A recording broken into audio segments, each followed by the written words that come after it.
সম্মানিত শিক্ষকবৃন্দ, আসসালামু আলাইকুম।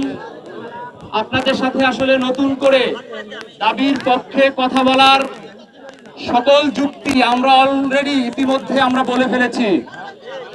আমাদের আজকের এই তৎপরদের মধ্যে দাঁড়িয়ে মাথার তাজ তুল্য শিক্ষকবৃন্দ যেভাবে দিনের পর দিন এখানে অবস্থান গ্রহণ করছেন, এই পরিস্থিতি প্রমাণ করে এই সরকারের, এই শিক্ষা মন্ত্রণালয়ের কিংবা আমাদের এই দাবি আদায় ছাড়া আর অন্য কোনো বিকল্প রাস্তা নাই।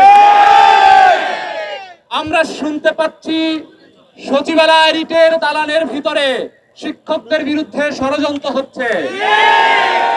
আমরা শুনতে পাচ্ছি তারা নাকি 4%, 5% প্রস্তাব পাঠাচ্ছে। আপনারা শিক্ষকরা বলেন, আমরা যেই জায়গায় এসেছি, যেই শরীরের রক্ত শিক্ষকরা ঝরিয়েছে, যেই শরীরের ঘাম শিক্ষকরা ঝরিয়েছে, আমাদের কি এই 5% অপূর্ণাঙ্গ দাবি আদায়ের মধ্য দিয়ে ফেরত যাওয়ার সুযোগ আছে? আমরা মন্ত্রণালয়ের উদ্দেশ্যে স্পষ্ট করে বলতে চাই, আমরা 1.5 বছর আপনাদের বিভিন্ন তাল বাহানা দেখেছি। শিক্ষকদেরকে কিভাবে অপমান করেন, কি আইনি প্রক্রিয়ায় শিক্ষকদেরকে অপদস্থ করেন, কিভাবে শিক্ষকদের সাথে ব্যবহার করেন, প্রত্যেকটা বিষয় আমরা খেয়াল করেছি।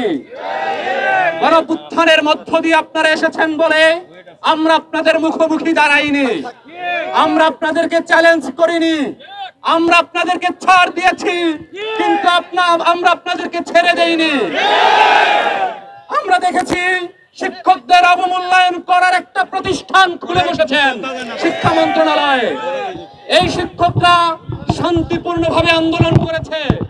একজন প্রশাসনের ব্যক্তি বলতে পারবে না এই শিক্ষকরা কোথাও ভাঙচুর করেছে, কোন প্রশাসনের কোন সদস্য